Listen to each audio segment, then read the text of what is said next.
be, then I'll go. Thought that I... Good morning. Welcome to Colombia. Welcome to Coffee Time, the Grand Colombia channel.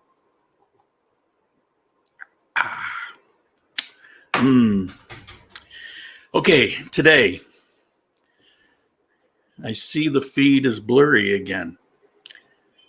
You know, this is going to be the last week with this software. I apologize. I actually had the internet people out thinking maybe it's the modem. And they checked out the modem and it was fine. They thought it was strange that I would have them come out because I might have some issue, but they came out and he was here for about a half an hour. He checked the wiring in the building and he checked the modem and it worked out fine. On the second screen, I have the feed. There's a 10-second delay from YouTube. I have the screen and I can see that the picture is blurry. I can't hear it. I assume it sounds okay. But the resolution is set as high as it can. This software, it's 720 is the highest it will go. On my OBS software that I was using for all those months that had the steep learning curve, or 740, yeah, 740. And the OBS is 1080. It's full HD. But it isn't that, because 720, it looks, I mean, it's HD and it would look fine. And the first week I used this, it came out fine. But I see this just kicked right into the blurry. So we're going to plow ahead because I've got some things to cover today. When I do show anything stored, like some news items, they'll come up clear. So, and it's not the camera. I checked the camera out. I actually tried a different one. Didn't make any difference. So it's just hello from Colombia. Hello from Medellin. Hello, hello. So, you know, we're just going to have to deal with it. Sorry about that. If I stop using this software, then I'll never have to do it again. But today we will have a special guest on, which was the reason I got this software. It allows for guests in a pretty simple format. But if it's blurry, then, you know, what's the point? Well, I did look on the forum of this software, and a fair number of people complain about this very problem. And they just point back to those people and say, well, you know, maybe it's you. So, all right, bear with me a second here. Okay.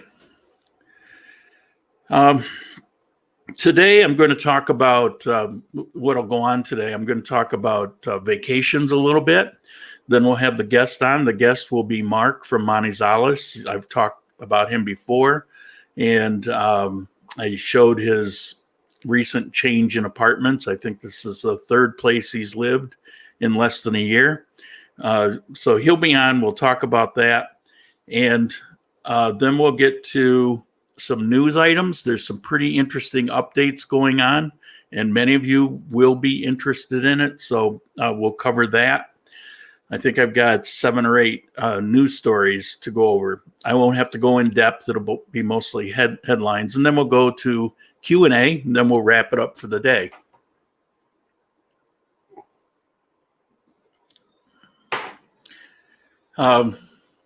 If for some reason you're not seeing or hearing, just, you know, send me off a message and let me know.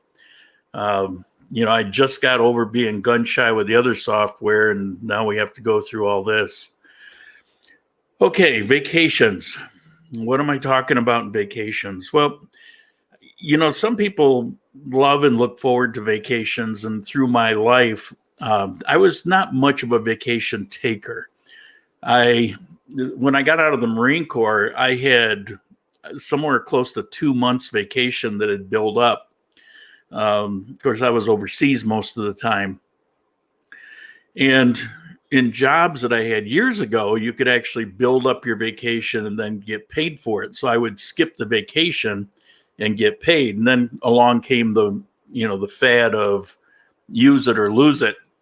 And I would lose it a lot because I don't know, people take vacations for rest and relaxation. And for me, hobbies or a second job was my rest and relaxation. So I didn't really need a vacation. I needed to have something, but it was more work. I loved work. Now I could tell you that prior to this year, and we all know what a mess this year is, but prior to this year, in Ecuador and here in Colombia, it feels like every day is a vacation. And I've learned to adjust to it, to accept it, to be comfortable with it. But, then along comes this lockdown. And, and I told you already that, the walls have been closing in and it feels like I'm imprisoned and poor me. But I have also informed you that I've been looking for other places to live. I need to get out. I need a break from this. Well, I have chosen a place, and I'm not going to talk about it today because I actually have something to make a video on. And so an upcoming video will be the process, how I located apartments. There was actually an agent involved in one instance, and I'll talk about why you probably don't want an agent, but maybe you do. How do you locate apartments? How do you negotiate? And how do you move? Because I've got things here that, I need moved to the other place. So I'm going to cover all of that in an upcoming video. I think it'll be pretty good. And the thing is, I'm moving, if all goes well, I sign the contract tomorrow. I already paid them to lock it in. And yes, I have a receipt. And tomorrow we meet at the notary and I sign the contract. And I've already set up with the movers. So September 5th, it's Saturday, next Saturday, I'll be moving. I won't be ready for a coffee time by Sunday. I've got a lot to do. And I don't know when the internet is going to be moved. I'm going to visit the office tomorrow and see after I go to the notary and see what I can arrange on that. So I don't know what the scheduling is on that. It took them 2 days to come out over the issue that I had. So I assume it's probably going to be 2 or 3 days. So when I'm going to be ready to go, that I can't tell you. I don't know. So I'm just not going to have a coffee time this next weekend. So it'll be the week after. So, that's where this is my 2 weeks vacation, escaping from my prison, stepping into a new environment. And what an environment it's going to be. I'm excited to tell you guys about it, to show you pictures and show you the place and why I chose it. And it's not when I advise people, it is not the number one place to be. That was in that 5th floor apartment. But this is probably the number 1.5 place to be. And in some people's view, this is the number one place. So, it's right up there. And so I'm looking forward to it, excited about it. I see you back there, Mark. I'll get to you in just a minute. Yeah, I can see you. They can't see you. So that's why I'm calling it 2-week vacation, because I guess I'm going on a 2-week vacation while I make this move. And some point during that 2-week vacation, I'll have that video done and I'll have internet somewhere somehow and I'll get it uploaded. So before we have our next coffee time in Sunday after next, you will see that video. I hope it comes out the way it is in my head. It almost never does, but it's been a long time since I've been excited about doing a video because, you know, it's like I haven't had topics because I'm just been here. So that'll be coming to an end soon, and you'll be getting, I think, a very worthwhile video, if nothing else. Mark, you went away. All right, let's see if we can get him in here. I'm not seeing his picture.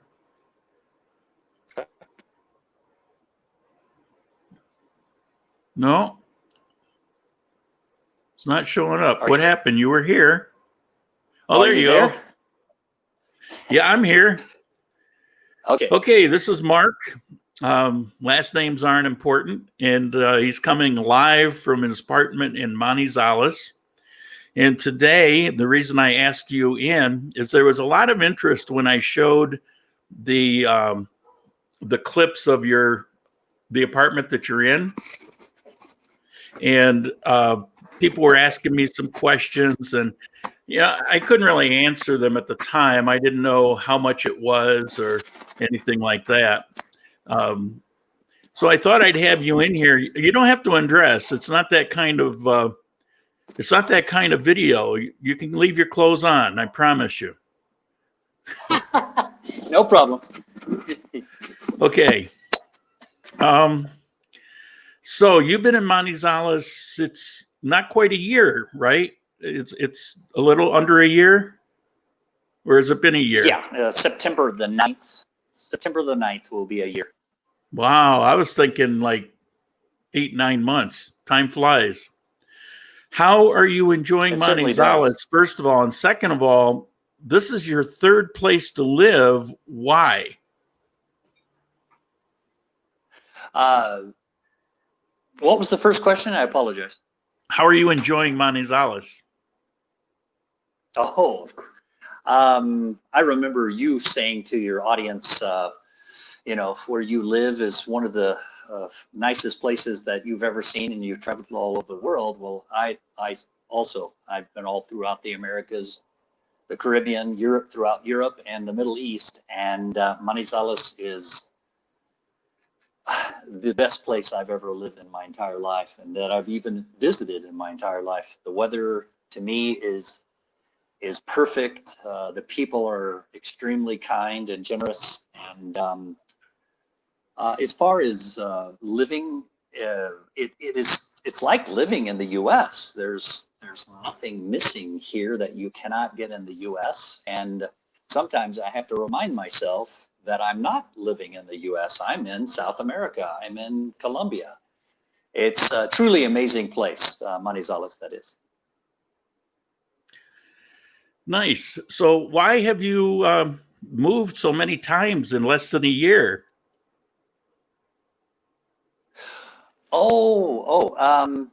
Let's see. The first place, when I moved into my first place here in Manizales, it was an Airbnb, and we only had 6 months.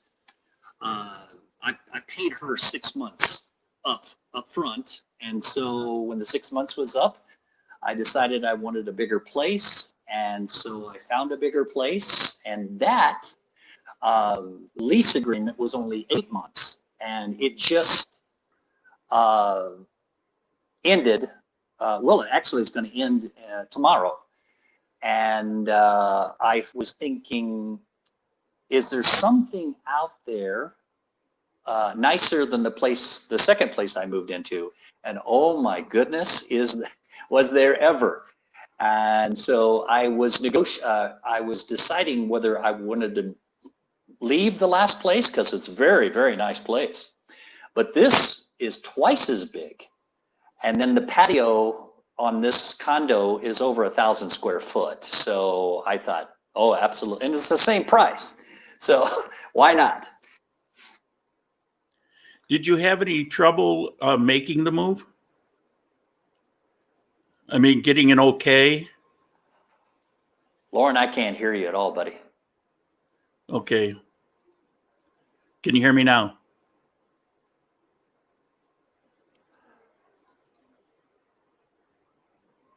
I can't hear anything. Bear with me. Hey, Josh, I need your help. Can you hear me now?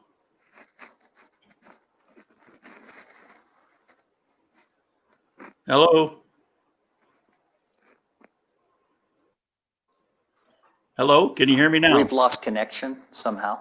I can't hear them, and what do you see?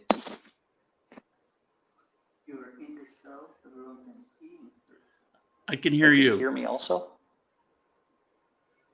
I can't hear him at all. It must be on his end. You cannot? No. Is he talking? Yeah, I can't. Is my speakers on? yeah. It's in the, Okay, well, Okay. let's see. Sorry, Lauren, I can't see you, buddy, but I have a friend here that's trying to help, but I can't hear anything. Bear with me.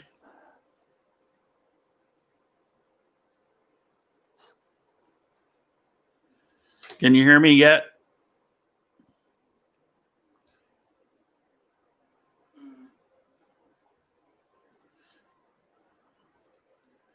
Um,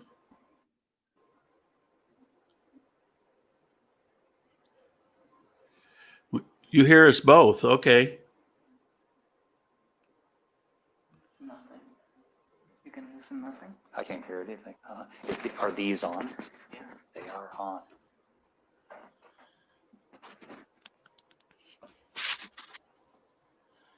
How about now? Can you hear me?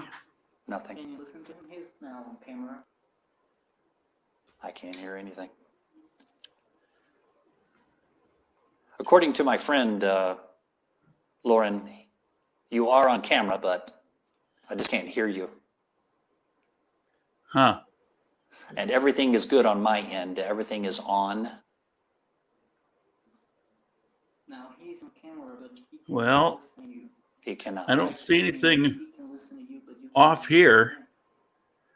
It must be his mic. My friend's saying it possibly is your mic. No. You say no.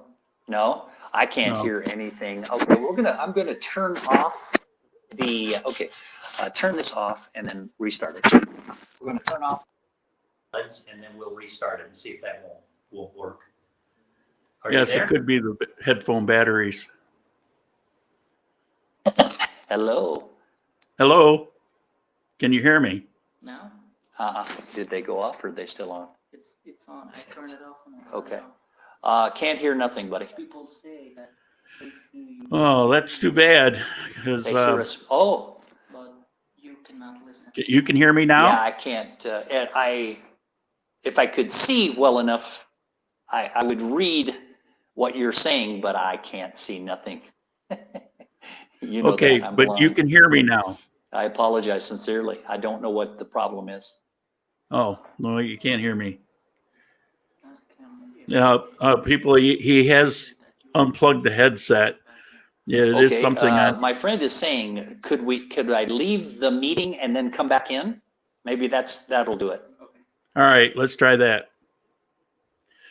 Oh, boy, it just never ends. Yeah. Yes, you can hear us. My console showing everything's fine. I can hear him fine.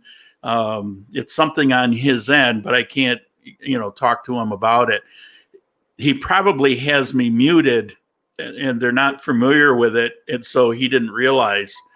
His friend there to help him out, may have accidentally muted it and didn't realize. So looks like he's back. Can you Can you hear me now? I can, loud and clear. Okay. There is a mute feature, and your friend probably hit it by accident. Okay. Because okay. everybody was hearing both of us. Okay, we'll try to avoid that. Okay, so, God, where were we?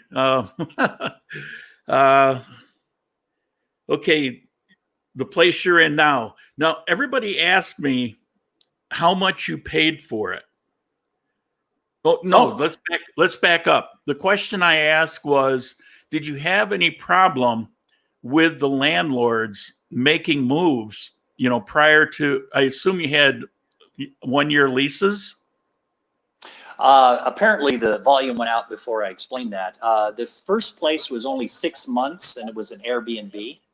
The second place was another 6 months, and it will be over tomorrow, actually.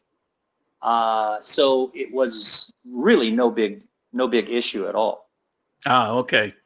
All right. I was curious about that because when I was looking at places in Manizales, they were all, 1 year or more, with the exception of some of the higher price places. And there you could get 3, 6 months, whatever. And we concluded that your place, while it's absolutely gorgeous and, from the outside might look like, a fantastic price, it is a little high, for that market. Here, for everything I look at, it's a year minimum, but there are a few places like that one on the 5th floor that was just stunningly gorgeous. That's right next to the Condillo Mall. They were willing to do a 3 or 6 month lease. Yeah, So, that's the way it is here. That's the way it is here. Matter of fact, I don't even have a lease. I've got, I'm with an individual now, and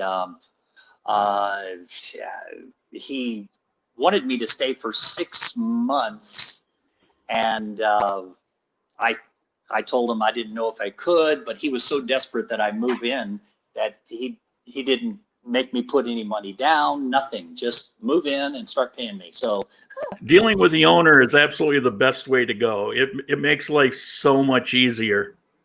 Absolutely. Yeah, I've talked to before in a video, but I'm really looking forward to this next video where I can talk more about that, because I've got I did some trial things specifically for videos, so I'm looking forward to sharing that. So how much was this place, this gigantic place that's, what is it, like 1,800 square feet or something? I don't know. It looks huge. The square footage is 2,100 square foot, and then the patio is another 1,000, maybe 1,500 square foot. I pay the equivalent of $525, $530, and I often think of what you could get in the U.S. for that price, and you'd be living in a poor area, but this is very wealthy. You can't get much higher than this area as far as everyone around me is Colombian wealthy or rich. Yeah. So, yeah. Nice. So tell me, how has it been living, now I know when this all began, Manizales was pretty strict compared to here. As a matter of fact, I have another friend who, he just kind of, to hell with this, and he got on an airplane and flew out because he felt so constricted. But I also know right after he left that a lot of things eased up in Manizales. But how has it been?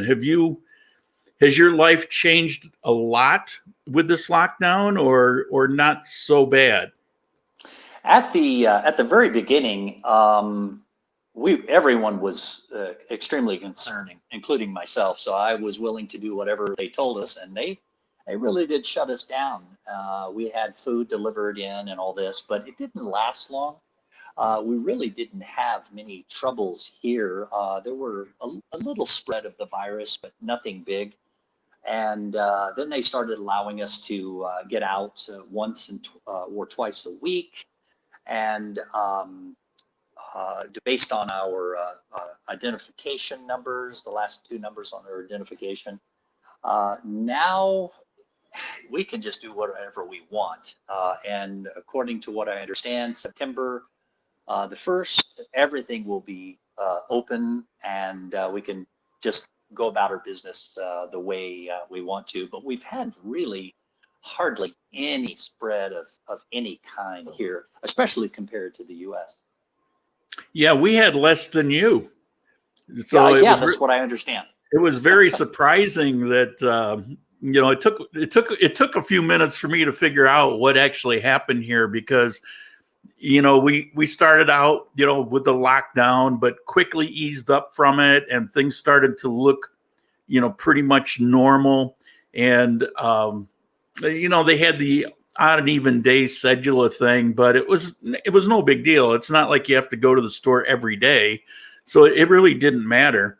And then all of a sudden, when the rest of the world is opening up, we went into like a prison lockdown. Like there was somebody tried to escape, and so they locked everybody down, you know. And then I found out it was like they had removed the mayor temporarily while he's under investigation. They appointed someone else in the government, and she just lost her mind. You know, she's imposed all of these restrictions and rules, and you know, so it's like, okay, now I know where it's coming from, but it wasn't absolutely horrible. I had a lot of self-imposed for my own reasons, but you could go out every day and, you know, walk around for a few hours. And I understand in Manizales, they even have some restaurants open. Is that? That is I mean, true. where you can actually go to the restaurant and eat. Yeah, from what I understand, we were one of the first in all of Colombia because we had such a good record with this Corona situation that they decided to open up the restaurants here. Now, have I gone? No, it's not. It doesn't interest me. But I have been having people over, and today, since this is the last weekend before the opening, if they don't change the law or the rule, I'm having about 10 people over for a barbecue, and it looks beautiful today, but it's supposed to thunderstorm this afternoon, so we're hoping we can get it in before we get drenched. You know, this mayor, a couple days after she took office, there was a family that had a quinceañera that was planned for a long time, and that's like a huge event. I mean, there probably isn't a household event bigger than that. And they had actually cut down the list of invited people to, from what I understand, 12 or 14 people. And this is something that typically they'd have 100 or so. And she sent the police out to arrest the family members. Oh, it's ridiculous. Yeah. And they did. They arrested 12 people. Yeah, I don't know. There hasn't been a follow-up story. I don't know what happened, but, you know, it's just crazy. So it's good to know that, you know, you can do things like that. Of course, your patio, it's outdoors. It's huge. Yeah. And, you know, one thing I'll say is your last place and this place are both really good size. And, you know, if you're going to have to spend time at home, what a nice environment to do it in. And that's what really hit home. You know, when I got my place, I've told everybody, it's probably the smallest place I've been in, and I can't even remember how many years. And it was okay because I'm out so much that it was more like I come home and kick back and go to sleep, and then I'm out again in the morning. You know, so it was sufficient. Price was great. Location was unbelievable. But then when I end up having to be here, oh my God, you know, now I know why I like bigger places. Yeah. Same here. These paintings that you have, he talked a lot about these paintings. Now, you bought all of these paintings locally. Yes. I think I have 10 paintings altogether, and I've got a couple of more that I'm having him paint at this time. And altogether, I think $200. Probably $250 for all 10 paintings.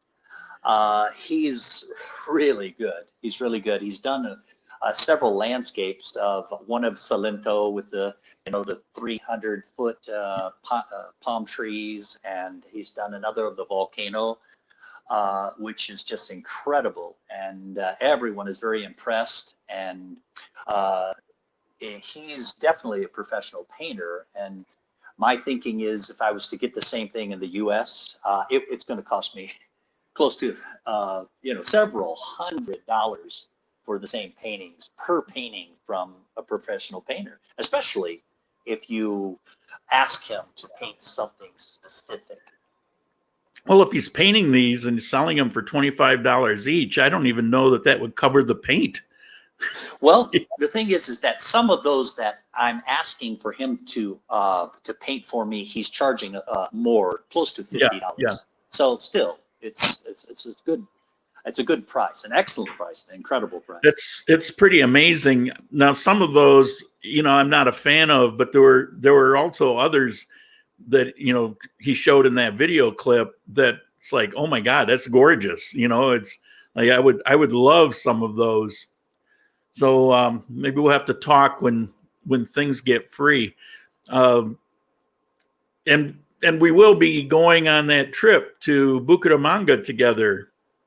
I was going Fingers to ask you, is mid-October okay? Yeah, it sounds great. We'll Okay. go for my birthday. Hey, sounds good. Sounds good.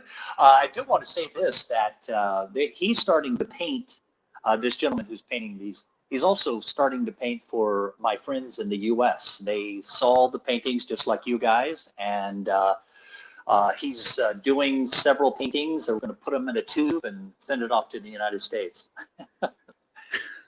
So he's all excited about that. There's a comment that just came up. I put it on the screen, and it's from one of my regular viewers. It says, he looks like Chad Smith from the Red Hot Chili Peppers. Me? Yeah. I've been told in the past, when I used to have long hair, when I was a little younger, I looked like Parker Stevenson of the Hardy Boys several years ago, back in the 70s, So you never know. And then I always get, are you on television? So I don't know. There's another comment here I thought was interesting. That patio is used as a second runway at Manizales Airport.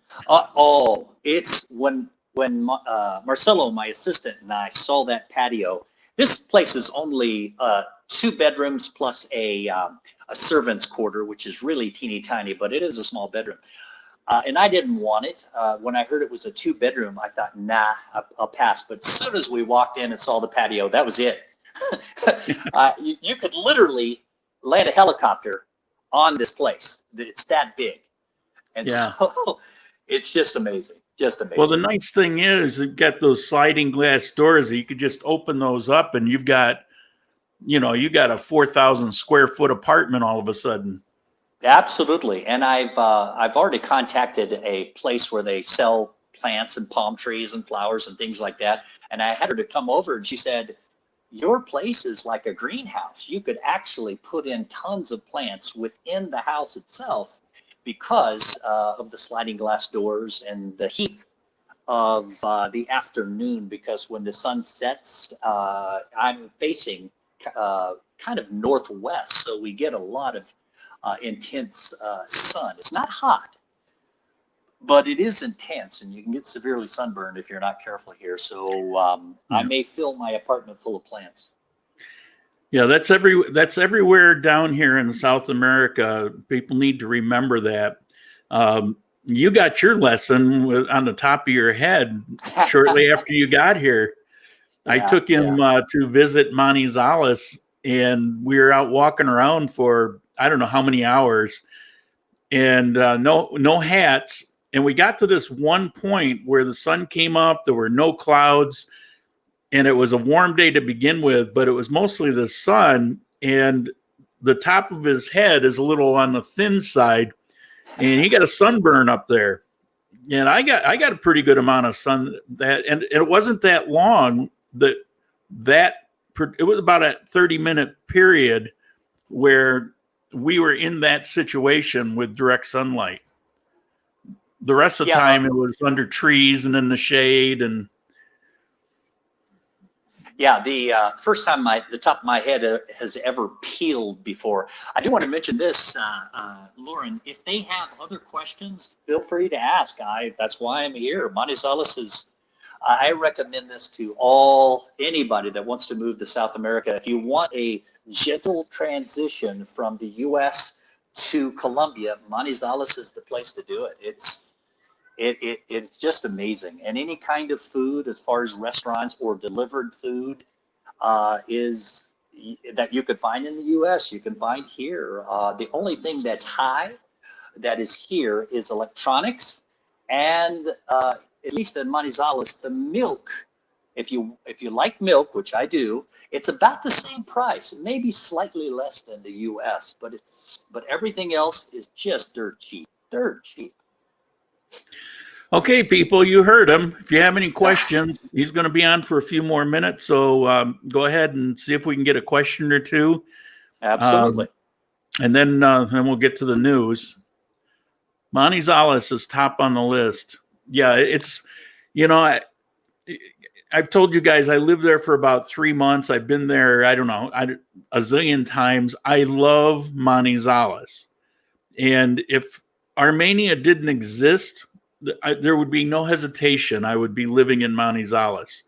But we all have our little things, and this just suits me a little bit better. But it doesn't take away from how amazing Manizales is. And as far as the city goes, it's hard to beat it. All right, what do we got here? What is the weather like? Okay, what is the weather like? Okay, you're at 70 degrees, give or take 2 or 3 degrees, 99% of the time. Now that's the high. And the evenings, the low temperatures at night, you're around 55 degrees, give or take 2 or 3 degrees every day of the year, 99% of the time. We're talking about the low. To me, that is absolutely perfect. If it gets any hotter, I won't like it. If it gets any colder, I'm not going to like it. Does it get colder than 55? Yeah. The coldest I saw it one time was 48 degrees. But then, of course, it warms up really quick during the day. And the highest I've seen since I've been here less than a year, maybe 78, 79 maximum.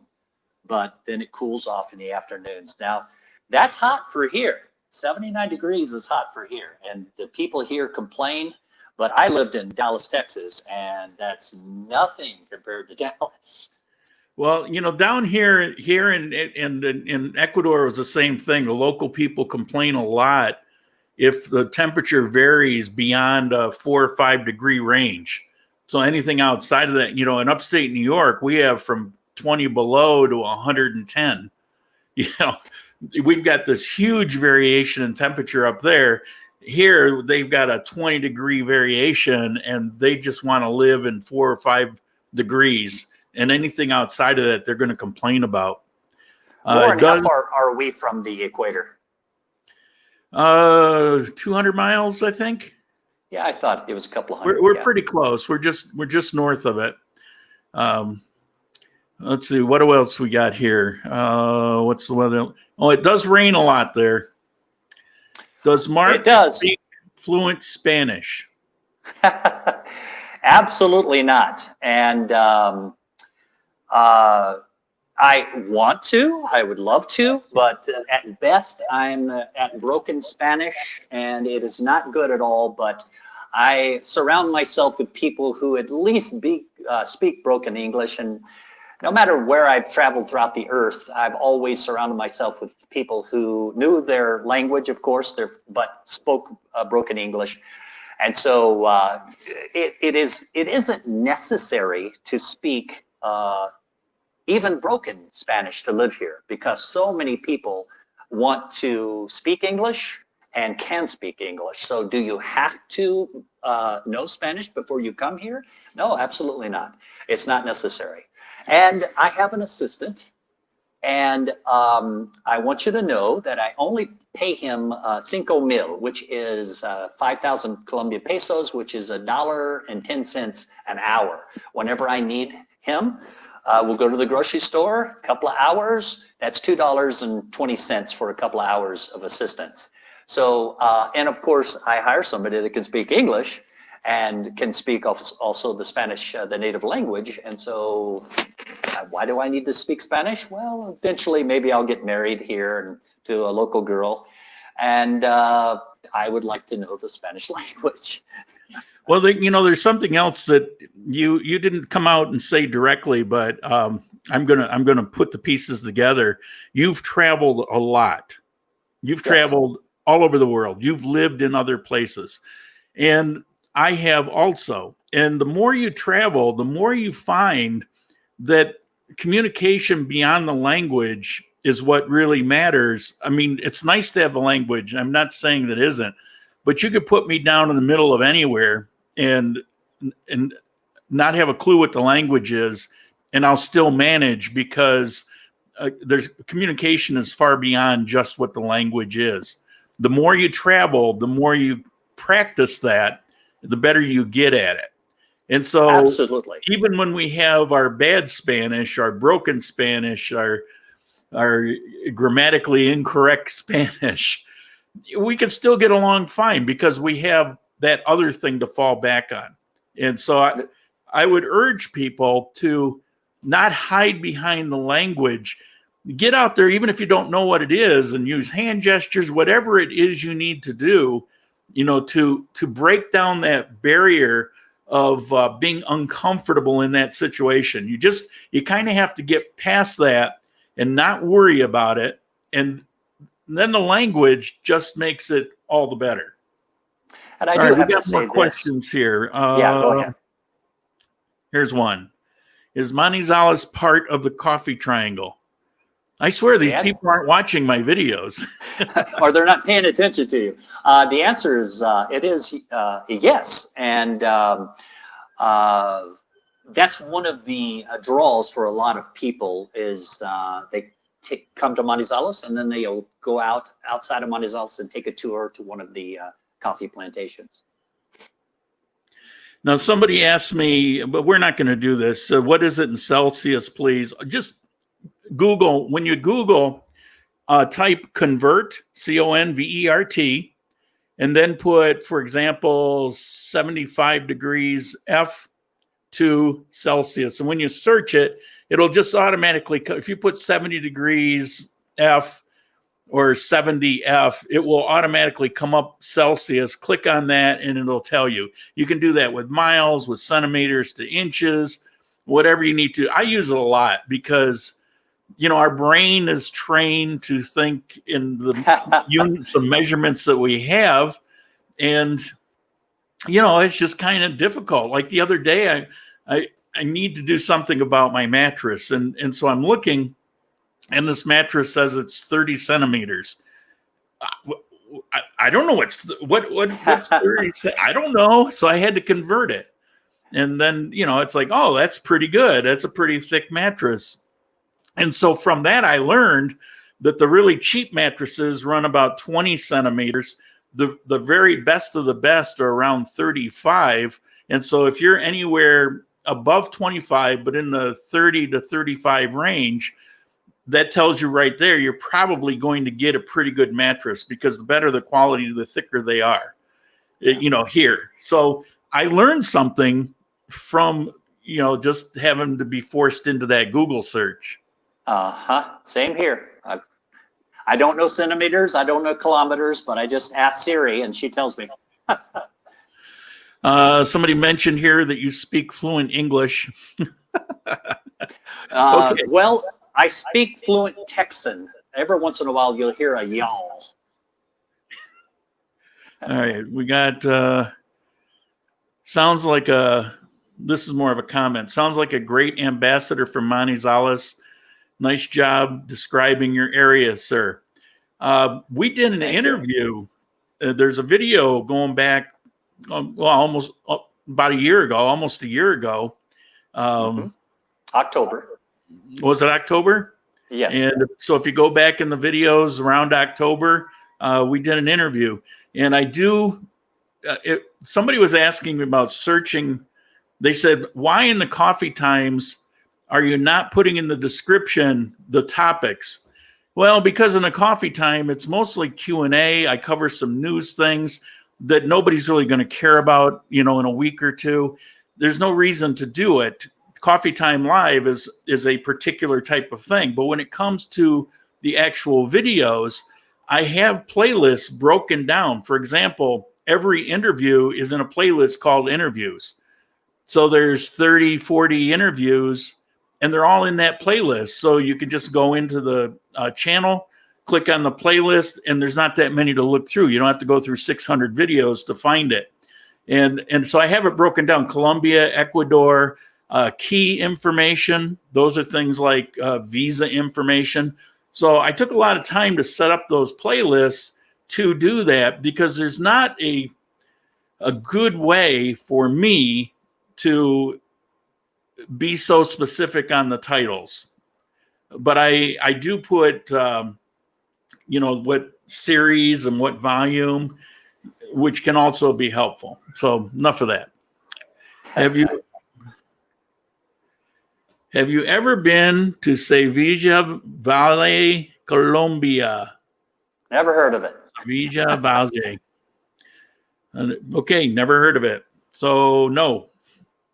I do want to say this, Lauren, is I don't know if you've mentioned to them, but I'm legally blind, if you did not know that. And I moved to Colombia, and I've been all over the world legally blind. And and I've said this in my last interview from last October, if I can do it, you can do it. So any problems that you will face, I've already faced, but I've also faced them legally blind.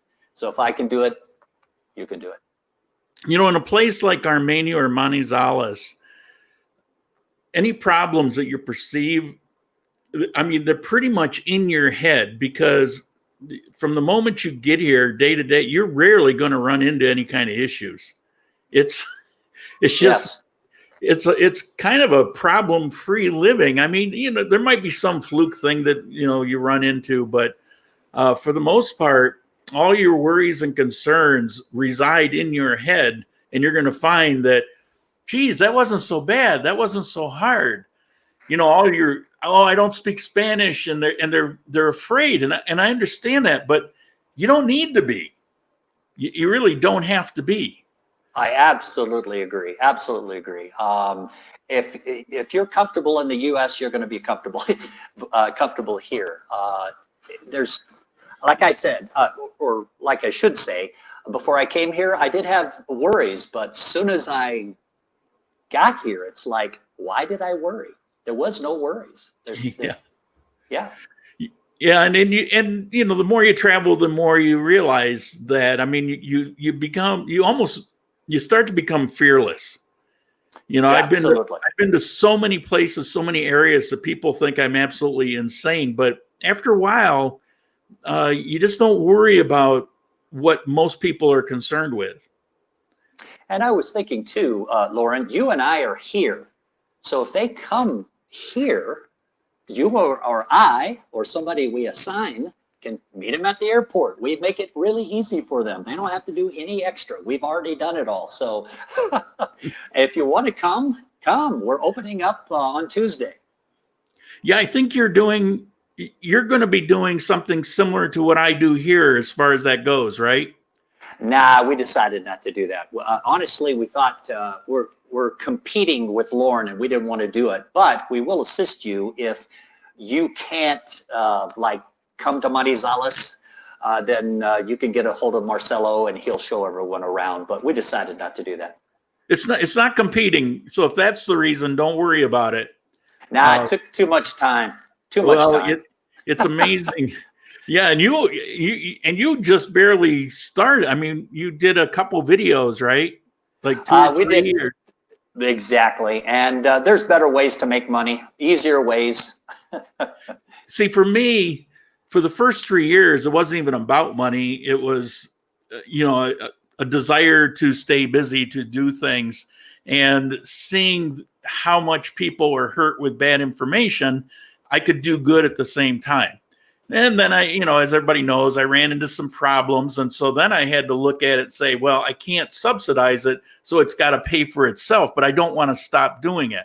And so people began contributing, and I was very worried about that. I put it off for a long time, but it really came down to, well, either it gets subsidized or I have to stop doing it, because I just couldn't afford to do it. And then financially, I mean, I'm not flush or anything, but, life is much better. If this mattress, if I save for a month or two, I can buy a reasonably good mattress, so my life is more normalized now. But I made this vow, which I've broken during this pandemic, but I made this vow that the channel has to support itself. I can no longer take my life's money that I need to do various things, because you got to have a mattress to sleep on, you know. And if I put it all into a studio equipment or something to make you know, better videos or whatever, then, you know, then I'm cutting that out. And I just decided I wouldn't do that anymore, because, you know, when you get close to the edge, those things become more obvious to you. Absolutely. Absolutely. Okay, well, oh, got a contribution, looks like a little bit ago. Thank you. Thank you very much. Appreciate it. I've got one more comment here from Mike, a regular viewer. I have sight issues too, not quite blind, depth perception. How are the sidewalks walking? Places like Mexico, in South America, walking is dangerous. Comments. That's a great question. Oh, I agree totally. And that was one of my concerns too. I would say the sidewalks here are better than the US. I've never seen anything like it. And that was one of my #1 worries. But here in Manizales, wherever you're going to be, unless you're going to be in the poor areas, which you have no reason to be, the sidewalks are just incredible. Absolutely incredible. You have nothing to worry about as far as that goes. You know, I remember when I first took you, one of the things that you do as a hobby requires good sidewalks, and you were very concerned about that. And then I took you on that huge path going up to the park. You know, the sidewalk is almost like a 2-lane highway. Tell them what your hobby is. Which one are you referring to? He's a runner. Oh, of course, of course. Yeah, and even though I'm legally blind, I can see fairly well in the early morning hours, and it's best that I actually find a pathway, a large pathway, or sometimes even get out on the streets when there's no traffic and jog up and down the streets. But I have to test out the area with my cane to make sure there's no potholes or objects that I may trip over. But when I find out that there's a good clear path, then I know I'm safe, and I will get up at 4:30 in the morning and go jogging when everybody who is sane is still in bed. Okay, we got here. Oh, this is interesting. Is Manizales hilly like parts of Medellin? I would say where you need to be, you don't have to worry about the hills. But oh my goodness, is it hilly? Matter of fact, it's worse than Medellin in my comparison because I was in Medellin for a couple of months in the El Poblado area. And Poblado is extremely, extremely hilly. And certain parts of Manizales is extremely bad. But again, you don't need to be in those areas. The major area where you will be, where I normally am, 99.9% of the time, is just, it's flat as can be. There's a main drag, 23rd Street, and a couple of streets off of that where it's fairly flat, and that is where most people like you and I will be living. If you go any further, it drops off, and it drops so severely that you could easily fall over. But I'm used to it. I like to run up and down those really steep hills, not down, but up, to work on my legs. I'm really big into exercise and trying to push myself. I'm 57 years old, but everybody tells me, I can keep up with the 20-year-olds. So is it steep? Yes, but where you will be, for the most part, you don't have nothing, absolutely nothing to worry about. Yeah, it's a lot like San Francisco, only steeper.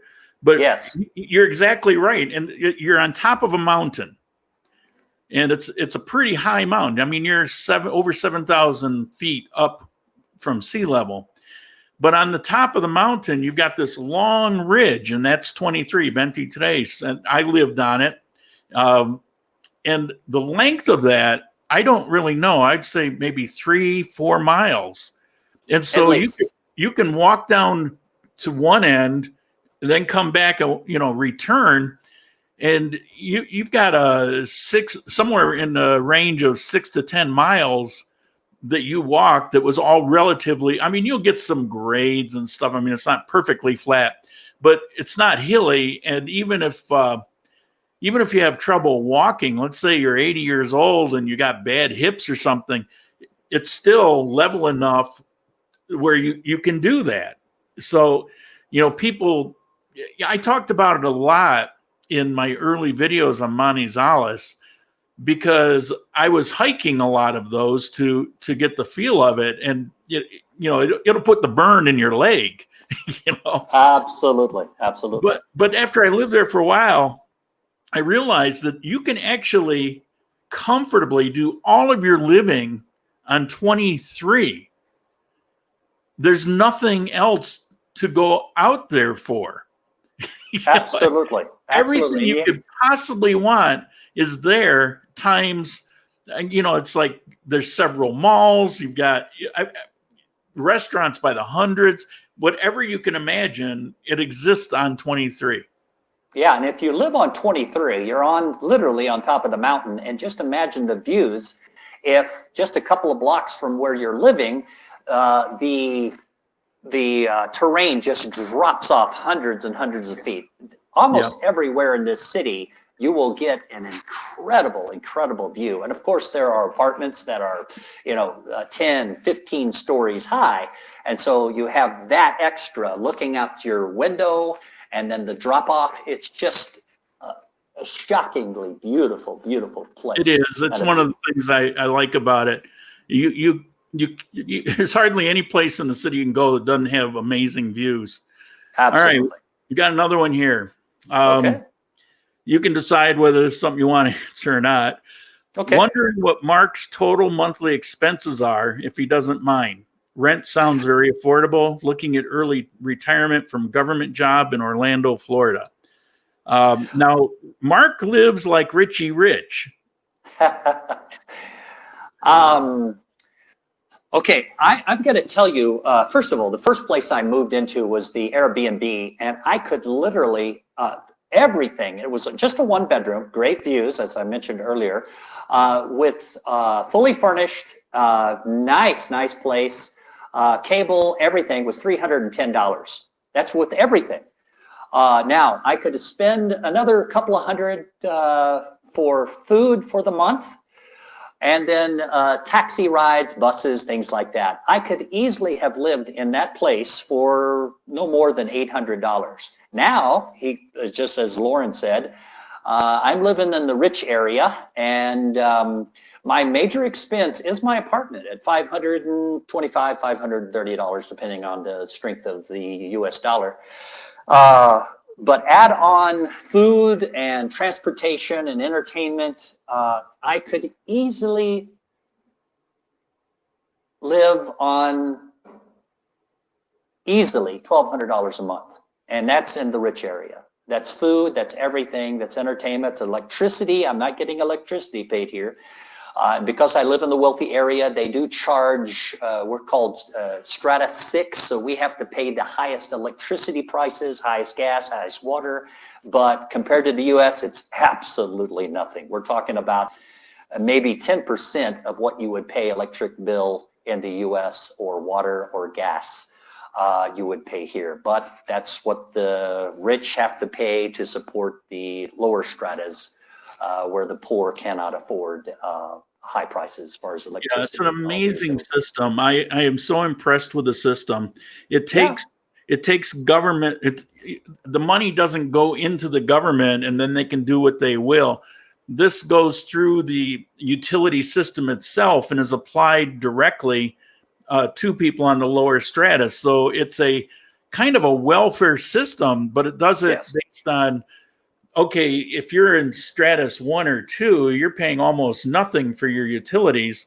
That'll help you out. Of course, they want to move out of 1 or 2. And so, that's a tool in order to help make their life better so that they can work themselves up to maybe level 3 or even 4. And 4 is pretty amazing. Those are really nice neighborhoods. And people that are living in Stratus 5 and 6, the difference isn't so great that it really is that much of a bother. So it makes a world of difference to people in the bottom stratus.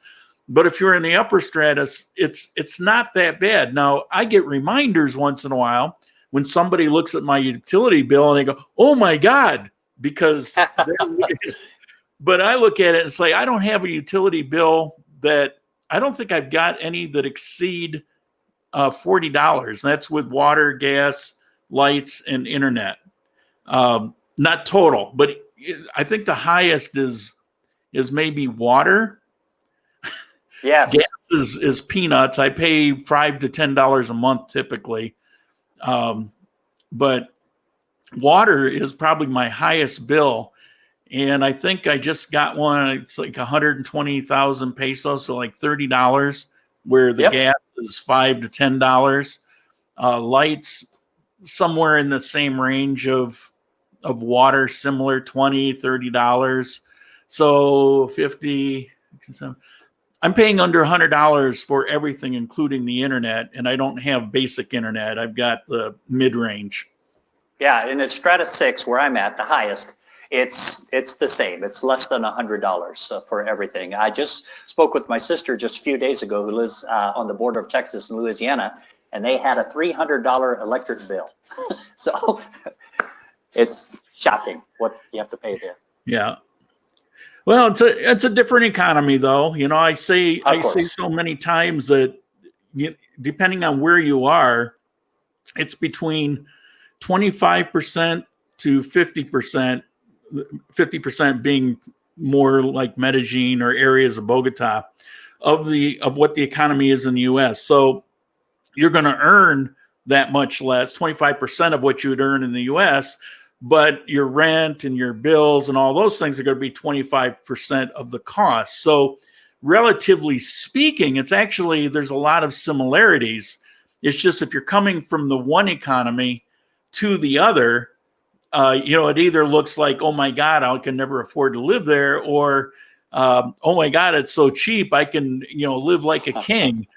And neither one is actually true, because once you live here, okay, you can live really, really well for a relatively small amount of money, but I wouldn't quite say it's like a king.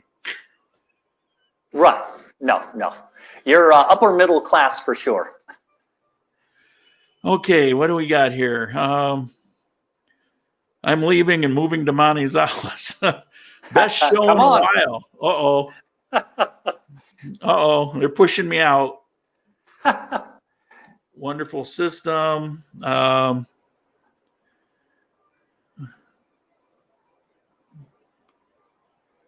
I do also want to say that if anybody comes, I want you to come over to my place and experience what I'm experiencing. I'd love to meet you. I'd love to get to know you. Well, if they come here, I'll put them in my car and drive them up there. It sounds great. Sounds great. All right. Well, I've got some other things to cover, and we're already running long. So I really appreciate you coming on. Got a lot of good comments about you being here. So people appreciate that you're here answering some questions. Lauren, when you cut me off, I'll still be able to hear you, right? I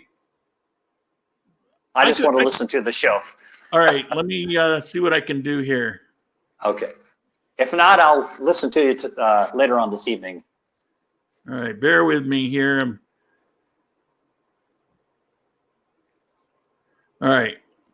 I think that'll do it. Okay. We're going to get to some news things. Let's call up the news items. Okay. News item number 1. Colombian government officially authorizes international flights. Now, there's no date anywhere in this, but the date was already set for September 1st. This was as of the 27th. So what I found out is some of the things that I looked at, that these are the official notices. So as of the 27th, they were approved. Now, it's up to the individual airlines to actually, they would have had to turn in their plan and set it up, get it approved and set it up. I believe that all the airlines have already done that. I don't know of any that haven't. So they got the stamp of approval for international flights as of the 27th. There's 21 of 26 destinations that are actually better with COVID than in Colombia. So they're not setting up any kind of bans or restrictions, because overall they went into some technical detail calculating statistically your chances of getting COVID, and it amounts to practically nothing. But they do say they'll require a mask on the flight.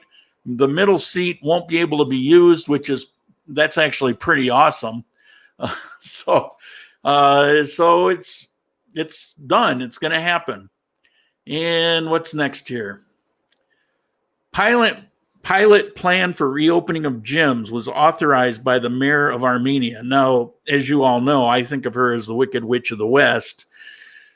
I wish it was her sister and a house would drop on her, but, we're stuck with what we have for now.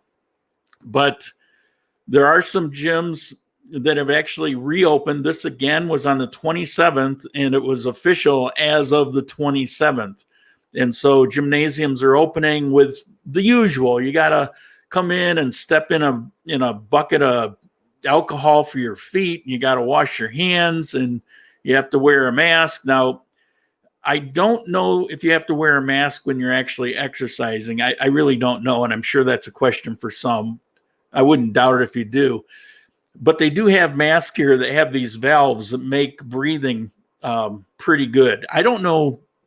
They're probably not doing for COVID what masks are supposedly intended to do.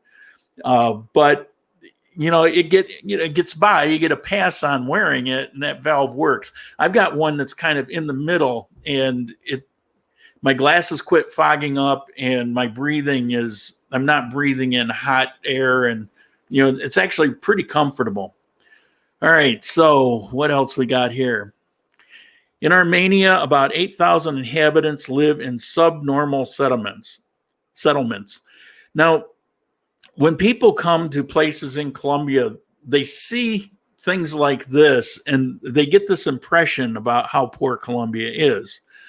Now, we've got over 300,000 inhabitants in Armenia, and 8,000 men, women, and children live in this. So statistically, the percentage is actually very, very low.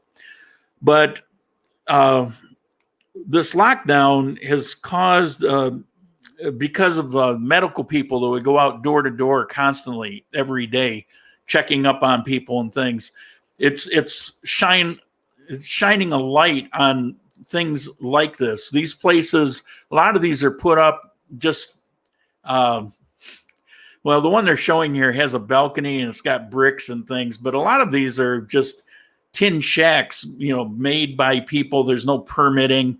They may or may not have water or electric. And so they want to do something about it. And this is like a first step. I won't go into any of the details, but it's nice to see, and it's something Armenia can afford to do. So, I look forward to that. This is a great place for criminals to be. And Mark, apparently I can still see you in the small picture, but it's not hurting anything. I just thought I should let you know. All right, next one. Oh, this is a big one. This is huge for if you're here anyway. Now, when I went to Ibagué, I showed in the video the mountain, the road going there is just insane. It's the main shipping road of all of Colombia. It's bumper to bumper semi trucks. I mean, like big, Max and these big freight liners. They use U.S. type trucks, and they're these massive trucks, and they're on these little roads, bumper to bumper, and it's a 2-lane road, and it's a nightmare. It takes 5 or 6 hours to get to Ibagué, but if you didn't have these trucks on there, you probably get there in an hour and a half or 2 hours. So they've been working on these tunnels forever. I forget. I think it's like well over $1 trillion in these tunnels, and it's opening September 4th, but it's opening in 2 phases. Most of it is done, and the worst parts are done, including bridges, viaducts, all the things related to it. But there's some sections that won't be completed until I think it said April, so a few months later. But they're close to being done. So this is pretty amazing, because if you're living in Armenia and you want to go to Bogota or Ibagué, this is going to make life so much better. And I can just imagine how it's going to be for the truckers. So it's pretty awesome. All right, what's next? I think we got 2 more here. This is big for people here. This is a French company, Teleperformance. They're opening up call center services here in Quindío. They already have places all over Colombia. They have employees right now numbering about 25,000. But they're going to be doing it here in Quindío in kind of a different way. Instead of being in a building, they're going to have 2,000 people that they're interviewing. They actually had interviews 2 days ago over the internet. So they're interviewing, they're hiring, and if the people are hired, they send them a computer to work on, and their internet is set up and paid for them. So all the software will be on the computer for the job, and all they have to do is sit down and put the headphones on, turn the computer on, and go to work. Pretty awesome. And it's telemarketing, or not marketing, but like these, what do you call it? Service people. You call in, you got a problem, call center. Yeah. So that's pretty cool. That's big news here. 2,000 jobs. You think, well, it's not so much. Yeah, it's a lot. That's a big thing. And the last one. Okay, now Panaca. I've yet to do a video there. It was actually planned for this past spring, and had to set that aside. Now, I did the video on the coffee park, which is the amusement park with a coffee theme, and it's pretty awesome. And I only was able to show about half of it. It's a huge place. When I was here back in 2002, it was there, and it was pretty awesome. And it's grown maybe 5 or 6 times the size since then. Well, very close to it. As a matter of fact, there's a train. It's a park train. It's not like a normal train, but there's a train that connects the two. Now, what Panaca is a look into traditional Colombia. So about panela, those brown discs of sugar cane. You'll actually see them make it. You'll see how they make it, and it's the old way of doing it. So there's so many things there, and I'll quickly tell you a little story. It's not bragging. This is just a fact. I went there with my ex-wife, who I speak very highly of, adore her. I went there with her and her family years ago, and we got to a place where they had horseback riding. Now, I grew up with horses. In my family, not us, we were pretty poor, but my step grandparents had a horse ranch with 50, 60 horses, and they would rent horses out. I would get farmed out to go, shovel the poop and I got given a horse because of that. And so we had a horse. I grew up with horses, bottom line. So we go there, and the people that we were with either had never ridden a horse or ridden maybe once. So they were pretty new. And for me, it was like, it was like getting on a motorcycle. It's nothing. So we get on the horses and we're riding. There's a guide and he's in front. We're just kind of, plodding along. And Jenny's horse my ex-wife decided to lose its mind and bolted. It just took off down the trail. The guide sat there like an idiot. He just with his jaw gaping, didn't know what to do. And so I just kind of, heeled my horse and took off and caught up with it and, got the reins and stopped her horse and helped her down off the horse. And she was shaking like crazy. And later she told me that was the moment that she knew that we needed to be married and that, she says, if I wasn't sure, I fell in love with you at that moment. It's a nice memory. It's, maybe kind of exaggerate. Well, I'm not exaggerating the story. It's exactly how it went. But, her mind might have exaggerated because for me, it was just common sense. It was no big deal. But for her, it was something. So this park has a lot of meaning to me, a lot of memories in this park, more than one time. And it's opening September 25th. The government is open as of the 1st, which is Tuesday. And so we're still waiting to see how much Armenia is going to do. The gymnasium thing is a good sign. But Panaka is a big sprawling place with all kinds of things. It's got hotels, kind of theme like hacienda and all kinds of rustic things and gorgeous things.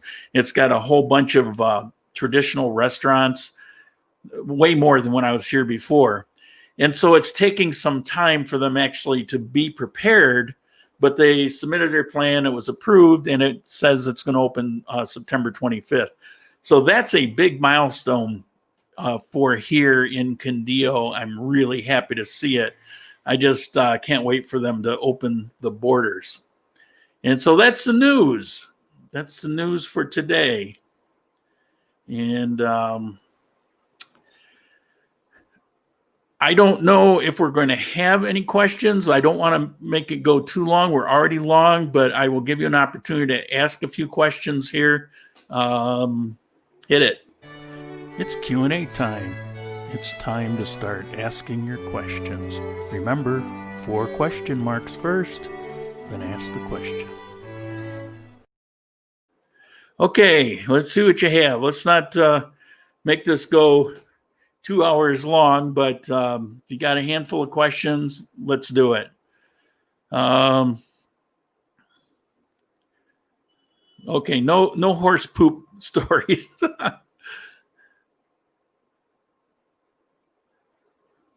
Okay. Well, there's a comment. I believe Mark moved to Armenia first. He didn't move here. He came here. We visited. I took him there, and he was looking for a place where he wanted to live, and he kind of fell in love with it. And I think when he came here, he was kind of focused on Manizales. I think he was kind of focused on Manizales, as I can recall. Will flights be allowed to Armenia in October? Well, from everything I've heard and read, they'll be allowed in a few days. So October, yeah. Now, I was asked, people were saying, do you know what the restrictions are going to be? Am I going to have to go into quarantine or what? And nobody really knows. If the government doesn't have it on their website, and if they haven't made any announcements, it's still up in the air.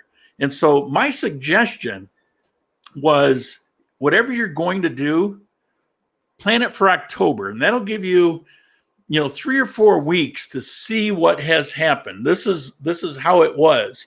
And And then you're going to know the answer because it'll be happening. And by the time October comes around, unless there's something drastic, which you'll know about, like something fell off the face of the planet, I don't know. But unless there's something drastic, by October, things should be pretty much back to normal. Now, they may still be in the mask mode for another month or so. I don't know. With abundance of caution, you'll probably still see hand washing stations. But for the most part, they're dropping the cedula thing every day. People will be able to go back to work. So hang on till October and you'll know. And that's the best advice I can make on that.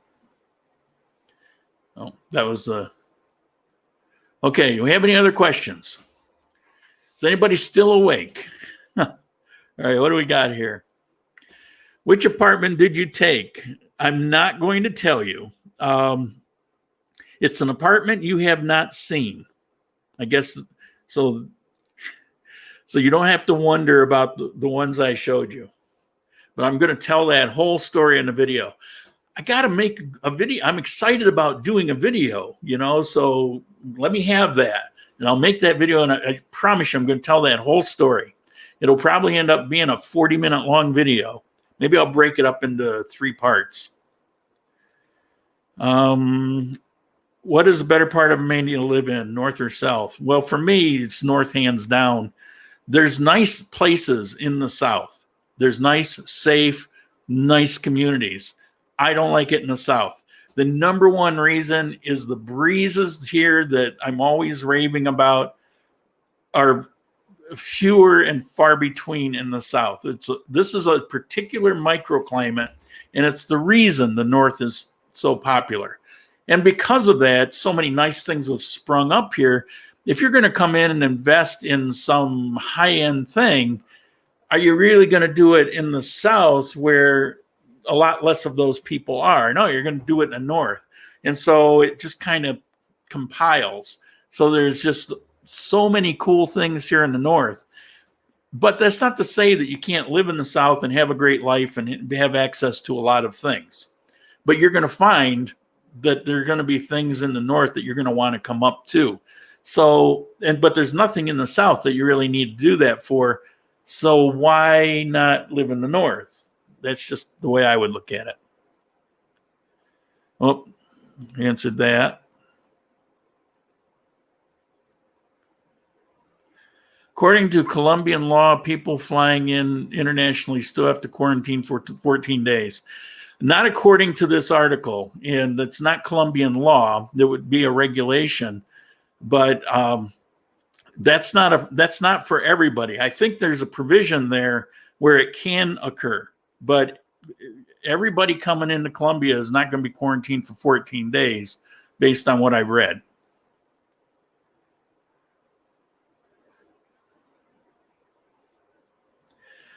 I plan on staying in Armenia for 6 months to 1 year. Should I rent a furnished apartment or rent unfurnished?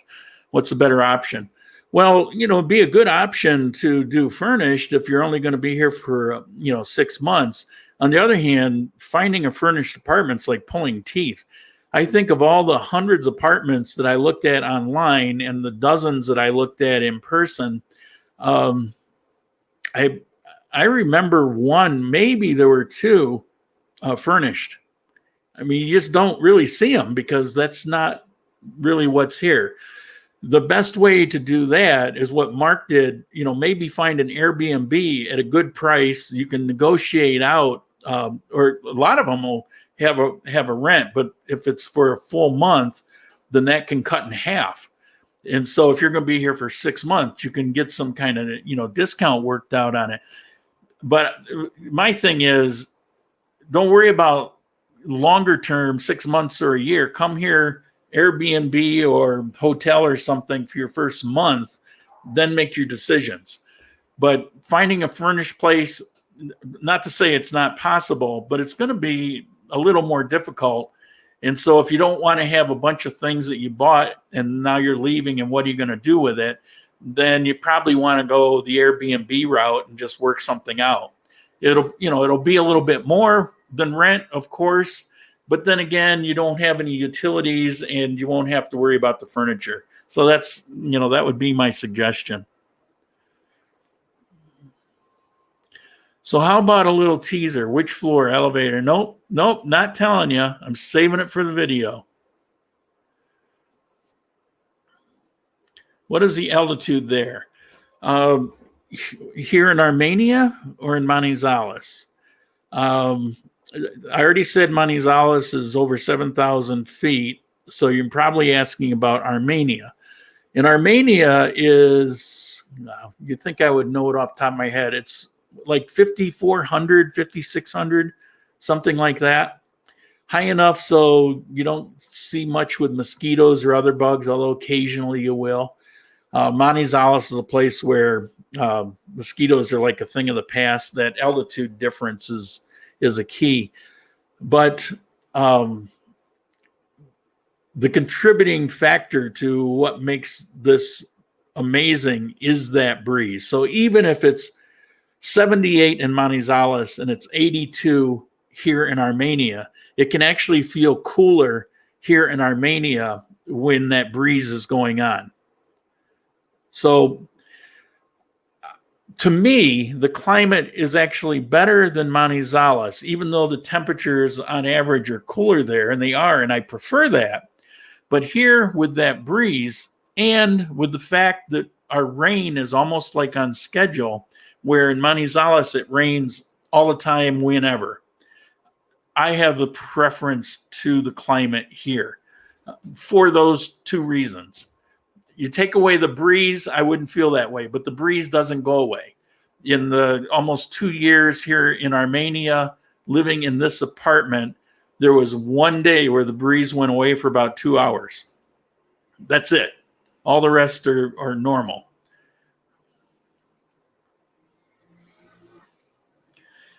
Did you say that the apartment will be paid for in full till November?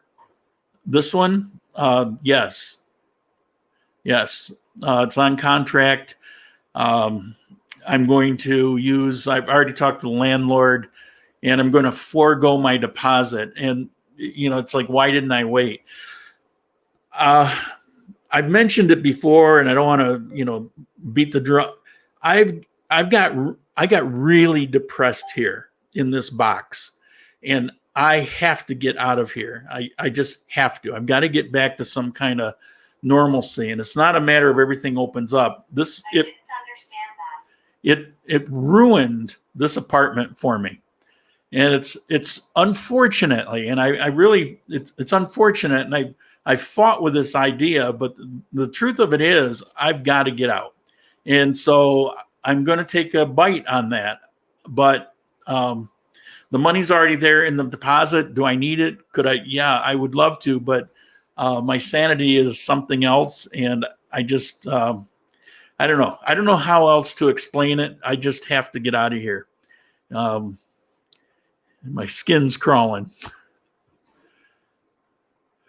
Okay. How do I set up a direct deposit from a pension to Colombia bank account? My advice is don't. There's no reason to do it.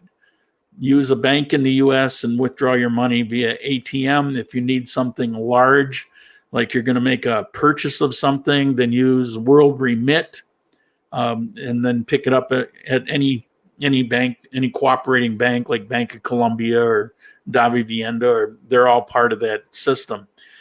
It costs peanuts to use that. The ATM costs you nothing, and you don't ever have to worry about issues that could ever potentially happen. It's like, why do that? There's risk of downside where in the U.S., if you use Schwab or Capital One, those two, those are really the best ones to do. It's not just any bank. You have to do your homework. I did. And it's been confirmed over the last 5 years. Everybody is saying, well, I got Capital One, it's flawless. I got Schwab, it's flawless. I don't hear that with other banks necessarily. So, I would say this is what so many people are saying. There's a reason they're saying it, so you might want to pay attention to it. There's no reason you need a Colombian bank unless you're not retiring here, you're going into business. That's a whole different ballgame. But then you wouldn't be getting a pension. So what caused depression? Music from the neighbors. Yeah, okay. Yeah, I don't really want to go into that. I'm just telling you that it's for me to give up that deposit. It has to be very serious. It is very serious. I thought long and hard. I thought of different ways to get around this, but I just need to get out. And just the fact that I was out looking, and now that I have a date, it's amazing how much this black cloud has lifted off me and how good I'm feeling. So I know it's the right move. It's what I need to do, and it's what I'm doing. And, at some point you get to, know yourself pretty well. And I know myself pretty well, and I know this is something I got to do. So I'm doing it. And outside of losing the deposit, yeah, it's not that bad. It really isn't. Okay, that's it. We're going to call it a day. 12:30. We went an hour and a half. We keep breaking records here. Sorry for the technical difficulties. Hopefully the screen cleared up. I don't know. I'll find out later, but I appreciate you all. Appreciate you being here. I saw some contributions. I'm not sure who they were. I will find out and thank you later. Hope to see you soon. Don't forget, week after next Sunday is the next coffee time. Ciao.